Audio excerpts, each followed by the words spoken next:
Hello everybody, thank you so much for joining us today. So today in one of our how-to guides we're going to be creating an arrangement to adorn this table plan. Now you might recognise this table plan from one of our previous how-to guides.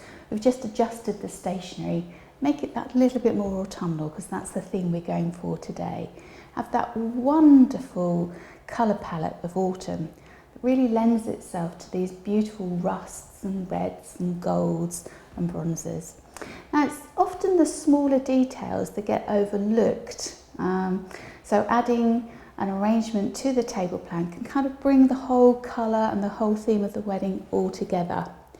And it's something that you can actually do a couple of days in advance if you want to.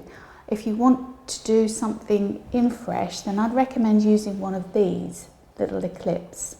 So if I go through all of the ingredients that I'm going to be using today, so we start with our fresh products. So start off with this rather beautiful rose. Now this rose is called, Atomic. And it's got itself attached to its next product. Now the lovely thing about the Atomic rose is it embraces the whole almost sunrise colour scheme, I would say. So it starts with the yellows and oranges in the centre, going into that burnt, almost terracotta, and finishing up with the fiery oranges and reds on the outer petals. So that's our rose Atomic. A nice sort of chunky headed rose, that one. Then we've got the Viburnum. Now this is Viburnum Compacta. The beautiful berries are so red and glossy. They really add a beautiful highlight to any design. Next we've got a chrysanthemum. I guess chrysanthemums are almost associated with being an autumnal flower, or traditionally they were maybe. Now this is a spray chrysanthemum and it's a Santini spray chrysanthemum, so that little bit more delicate and finer than perhaps some of the larger spray chrysanthemums. So it lends itself really well to doing something delicate like we're going to create here today. And this particular variety is Santini Doria Orange. Orange is a bit misleading, I would say, because it actually does look much more bronze in reality. Okay, next we've got everybody's favourite. So this is Hydrangea. This one has lovely green tones, but as hydrangeas tend to approach the end of their season, they do tend to get a bit of a two-tone feel to them. So this does have very, very faint hints of pink. All right, so that's our Hydrangea. And then we've got some autumnal Eucalyptus. So we've got a nice wide range of Eucalyptus in there, from the browns into the bronzes, into almost a burgundy tone. I think that colour will pick up really beautifully with the highlights on the stationery that we're using. And then finally, we've got some Cotinus. You might know this as smoke bush. And as you can see, the beautiful, deep, almost aubergine colour tone of the leaf. And then it has a brighter sort of burgundy, almost a pink burgundy vein in it. So yeah, really lovely foliage to use. So that's our fresh products. And then my sundries today, apart from my usual floristry toolkit, which I'm just going to select scissors from. And then probably the most important sundry item that I'm going to use today is the Klip. Now this is a petite Klip. Now they come in boxes of 6, and this is what they look like. So you've got this beautiful little hook here, which is really useful for hanging over pew ends, on the back of chairs. You can even, if you want to, slide them onto tables and then do a cascade over the front if you only want something very tiny. So yeah, a really usable product for the Klip. So I've pre-soaked the one that I'm going to use, but what you will notice about them is they have these little clips, so you can remove, if I just show you what I mean, you can remove the back of it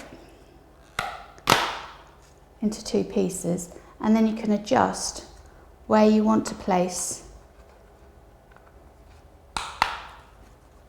the the caged wet foam part.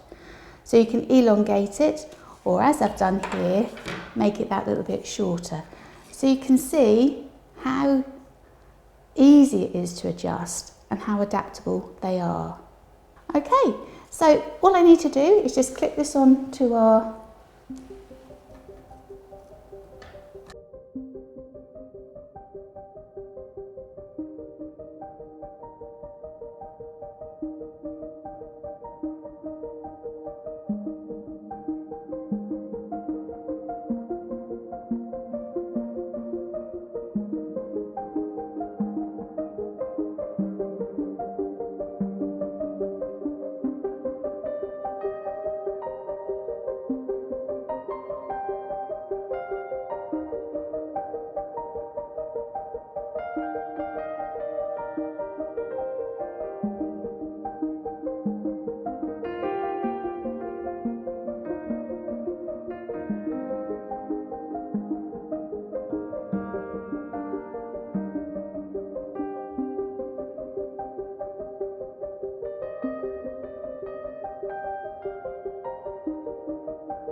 Well, I hope you enjoyed our little how-to guide today. I hope it's inspired you to have a go at something like this yourselves for an event coming up for you soon. And as always, I've got some top tips for you. So there's quite a substantial amount of weight in this arrangement if you're using single-headed roses. So what you might want to think about is perhaps use a little bit of Oasis Fix just to secure the clip onto the back of your frame, just for that little bit of added security. Then top tip number 2, when you're making the arrangement, use your frame as guidance for the shape that you need. For example, if you've got a round frame, it may be that you want to do a curved design. And then top tip number 3, you can make this all up in advance. I'd probably say the day before, maybe at most a couple of days, and then store it somewhere nice and cool. But it can be transported complete. So you then don't have to worry about finding places to arrange when you're on site. All right. Well, thank you so much for watching us today. Don't forget to like us, don't forget to share us. And also comment in the box below, because we love to hear your feedback on the designs that we've created. And pop over to our YouTube channel and subscribe, where you'll find lots more tips, hints and inspirational ideas for you to have a go at yourselves. All right, I look forward to welcoming you back again very soon. For now, it's goodbye.